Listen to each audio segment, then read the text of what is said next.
So before I talk about flexibility, one thing I've learned is that you can't expect your videos to be perfect.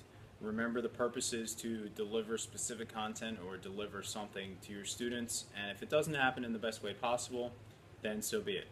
The objective is still just to get them the content. So for example, I'm here to talk to you about flexibility that it's offered me in my classroom. Normally, with my phone, I can click different buttons and things like this pop up on the screen and pop back down.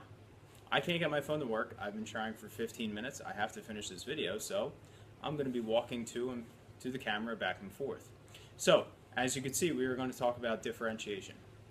Obviously, a flipped classroom provides you differentiation. The kids can watch at home, they can pause, they can rewind, they can do it at their own pace. That's differentiation to the max. However, what I've also realized is the differentiation that it offers me in the classroom. And this is going beyond just the small grouped students, how I can group my students in the classroom. That's another differentiation aspect that it can offer.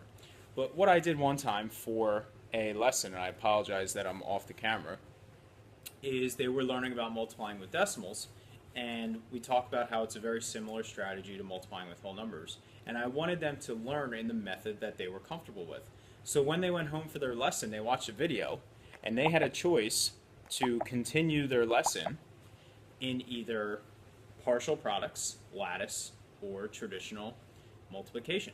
So when they got to after my introduction, they got to this portion of the video, they selected the rest of their lesson and they were able to engage in the method that they were comfortable with. And it was a really neat way for them to learn, a very successful way for them to learn.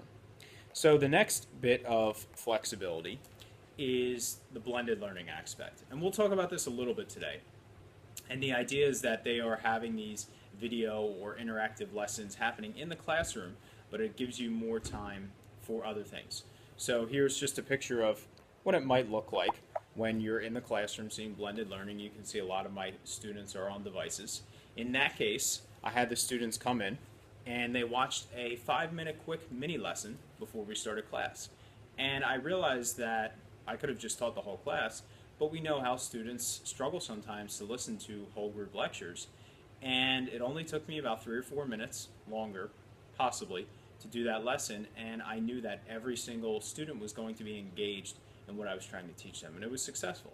Another way I use blended learning is through my reading block. They have a lot of independent time, and I've taken the grammar lessons away from myself and put them into a blended learning environment. So my students might be doing independent work, they might be learning their grammar lessons, and then the first time we take grammar as a whole class is we're doing review and application. And it's been very successful. The last way that I think Flipped Classroom offers great differentiation is more time. It literally is giving me more time for things in the classroom, which as teachers we know, how is that possible? We always want more time, and through these different things that I've talked about, the differentiation, the instruction at home, the blended learning, it literally is giving me more time to accomplish things in the classroom, and it is incredible. So like I said, the flexibility is a great piece, and just remember, everything doesn't have to be perfect, because even though I was sometimes talking above the camera, you still got what I was trying to deliver.